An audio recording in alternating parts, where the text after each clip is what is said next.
Pemirsa KPK tunggu hasil penghitungan kerugian negara oleh BPK terkait kasus rasuah kuota haji. Kami akan membahasnya bersama dengan Yudi Purnomo, mantan penyidik KPK, dan Boyamin Saiman, koordinator Baki. Selamat sore Mas Yudi dan juga Mas Boyamin.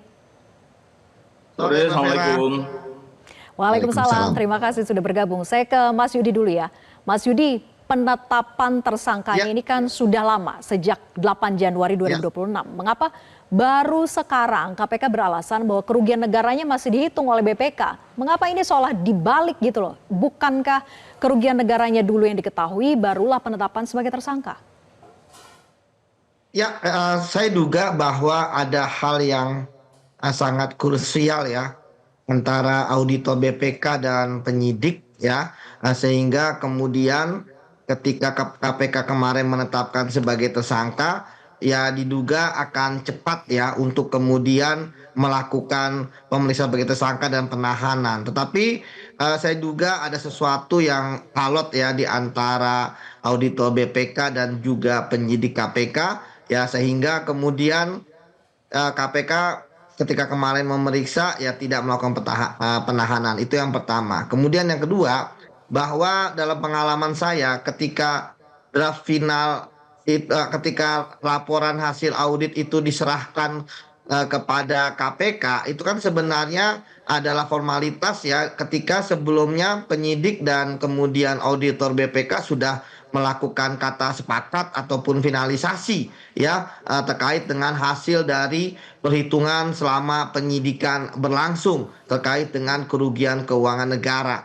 Nah, kemudian yang paling menarik bagi saya bahwa dalam kasus ini memang kerugian keuangan negara ini itu sangat menarik untuk kemudian diuji ya, karena selama ini kita mengenal kerugian keuangan negara itu kan sebenarnya ada APBN, APBD atau sebelumnya BUMN. Tetapi KPK dalam kasus haji ini mencoba untuk menyatakan bahwa fasilitas terkait dengan kuota haji dan turunannya itu merupakan fasilitas negara, dan ketika ada sesuatu yang salah itu adalah kerugian keuangan negara. Yang saya paham maksud KPK adalah sehingga apapun yang terjadi ketika ada jual beli kuota haji, ada keuntungan-keuntungan dari para travel dan sebagainya, itu bisa ditarik, bukan hanya terkait dengan suap. Tapi sekali lagi bahwa bagi saya masih ada sesuatu yang mengganjal sepertinya, sehingga KPK belum berhasil mendapatkan LHP final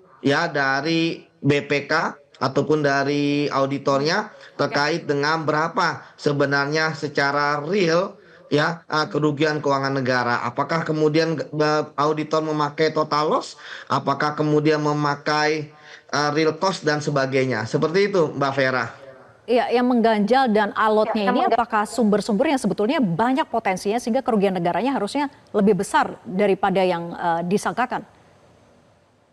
Betul, kita lihat bahwa KPK sudah memeriksa banyak sekali travel dan juga sudah ada yang mengembalikan keuntungan mereka ya, kurang lebih 100 miliar seperti yang disampaikan oleh KPK. Saya pikir inilah yang kemudian menjadi titik balik ya bagi KPK untuk kemudian yakin ya bahwa hitungan-hitungan BPK pasti tidak akan jauh dari dugaan mereka, kan 1 triliun seperti itu. Dan saya melihat Mbak bahwa dalam kasus ini memang adalah kasus yang unik ketika KPK dari awal menetapkan penyidikan tapi belum ada tersangka, kemudian baru 3 minggu lalu dan kemudian dipanggil ya.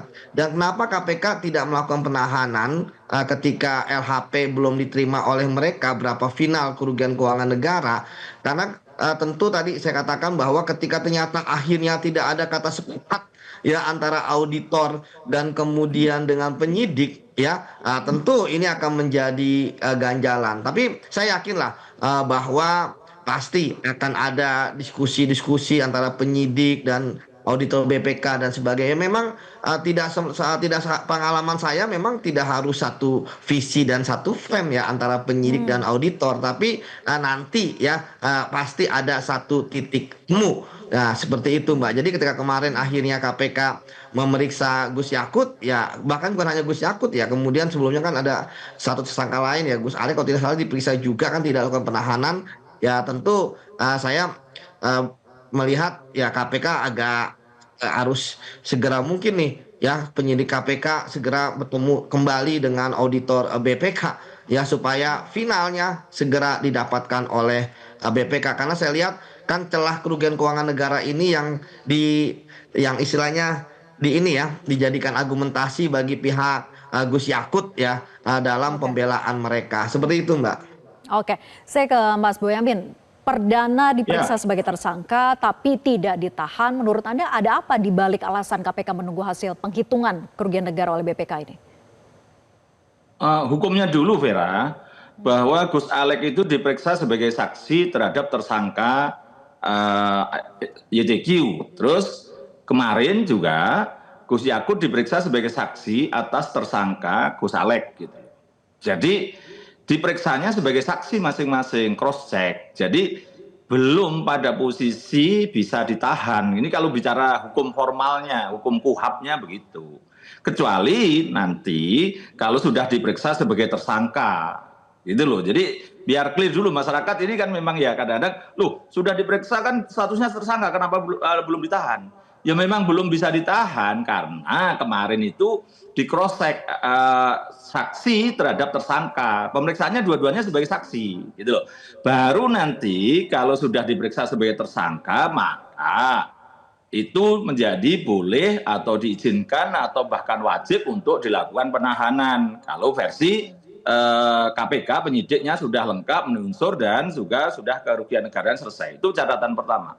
Yang kedua, bahwa KPK sepil gitu kalau kita perhatikan bahwa pemeriksaan itu bersama BPK.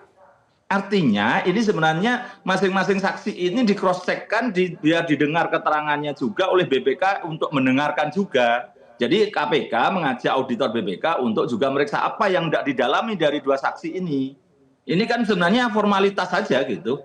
Kalau boleh saya menganalisa loh ya. Jadi hanya memformalitaskan supaya auditnya itu sempurna. Supaya tidak ada cacat bahwa auditor itu kan yang fair itu juga memeriksa orang yang disasar gitu loh.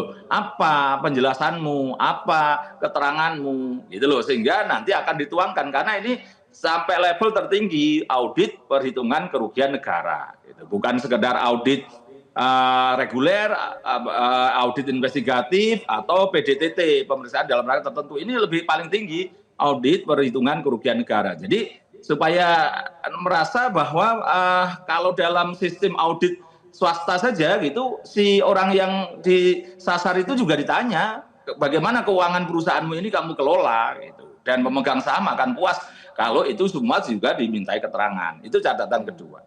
Yang ketiga, dulu harus kita ingat bahwa pada saat KPK sebelum penetapan tersangka itu mensepil juga gitu loh, bahwa sudah ada kesepakatan antara pimpinan KPK dan juga BPK ada dugaan kerugian negara. Nah, kalau itu berarti kan maka kemudian KPK berani menetapkan tersangka. Maksudnya kan sudah sebenarnya ada pemahaman kesepahaman di antara pimpinan KPK, penyidik dan BPK. Karena apa? Pimpinan KPK sendiri kan juga ada yang mantan pimpinan BPK, bahkan wakil ketua.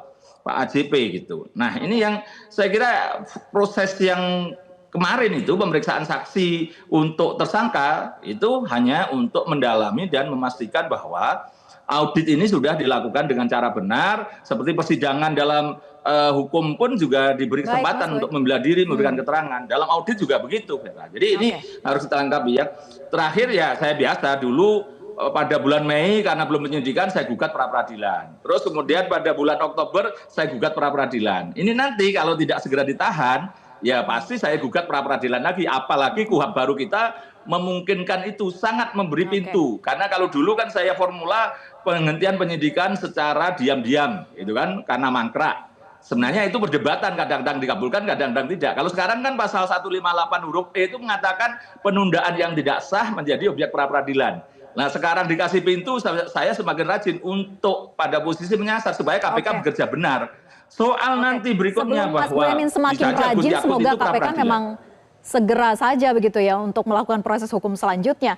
Mas Boyamin, ini kan pernyataan mantan Presiden Jokowi bahwa apapun kasusnya yang dikaitkan disalahkan Jokowi gitu. Apakah pernyataan ini juga sebetulnya cukup bagi KPK sehingga tidak perlu lagi panggil Jokowi?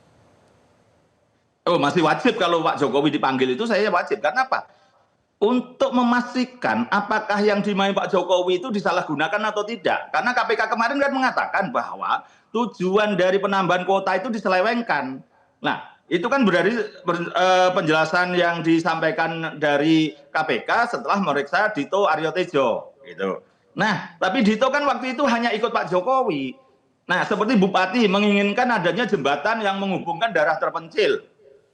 Nah, tapi oleh kepala dinasnya sama pemborongnya dikorupsi. Itu bupatinya perlu ditanya, gitu loh. Apakah memang itu tujuannya untuk jalan yang dibuat itu demikian melintang atau lurus atau apa supaya tidak dikorupsi. Seperti ini malah justru wajib hukumnya KPK memeriksa Pak Jokowi untuk memastikan benar nggak apa yang dimau Pak Jokowi itu terus kemudian diduga disalahgunakan di bawahannya, atau Pak Jokowi tahu tapi membiarkan, atau bahkan level tertentu bisa aja Pak Jokowi tahu tapi bahkan mengizinkan atau menyuruh. Nah, untuk itu ya harus dimintai keterangan, Vera. Masih.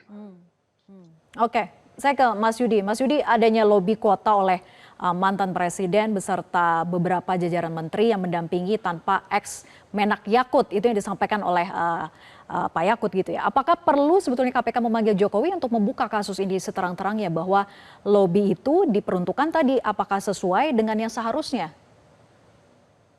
Ya, benar sekali Mbak pertanyaannya bahwa dalam proses penyidikan itu kan kita tidak hanya ansih terkait adanya dugaan penyelewengan ataupun jual beli kuota, tetapi dari hulu sampai hilir, karena itulah sejatinya penyidikan. Jadi tidak ujuk-ujuk kemudian terjadi kasus korupsi, tetapi perlu dilihat ya bagaimana analisis faktanya ya dari awal proses penambahan kuota 20.000 ini. Dan kemarin yang menarik adalah KPK kan memanggil Mas Dito dulu ya. Artinya KPK ya tentu juga saya sangat menarik ya kenapa harus Mas Dito yang pertama gitu ya. Karena bagi saya seharusnya kalau memang mau kan kita tahu bahwa adanya tambahan kuota khusus ini kan karena Pak Jokowi yang meminta seperti itu.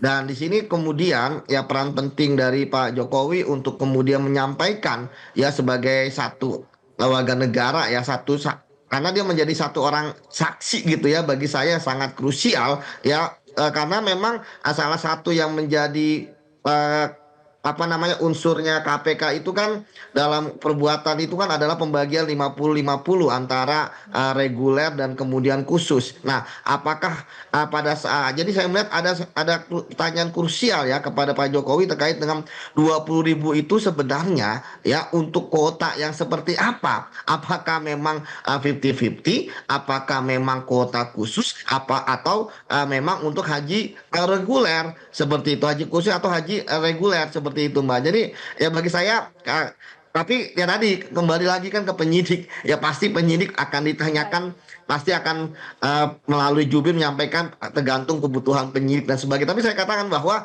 penyidik sudah memeriksa Mas Dito ya, dan diketahui dari hasil pemeriksaan yang disampaikan Mas Dito sendiri ya beliau ke sana itu kan mendampingi dan ada pekerjaan yang lain ya, jadi tidak bisa menjawab ya secara substansial bagaimana penambahan itu terjadi sebanyak 20.000 kuota haji tambahan seperti itu Mbak. Baik, terima kasih Mas Yudi dan juga Mas Boyamin atas diskusinya. Selamat petang. Jelajahi cara baru mendapatkan informasi. Download Metro TV Extend sekarang.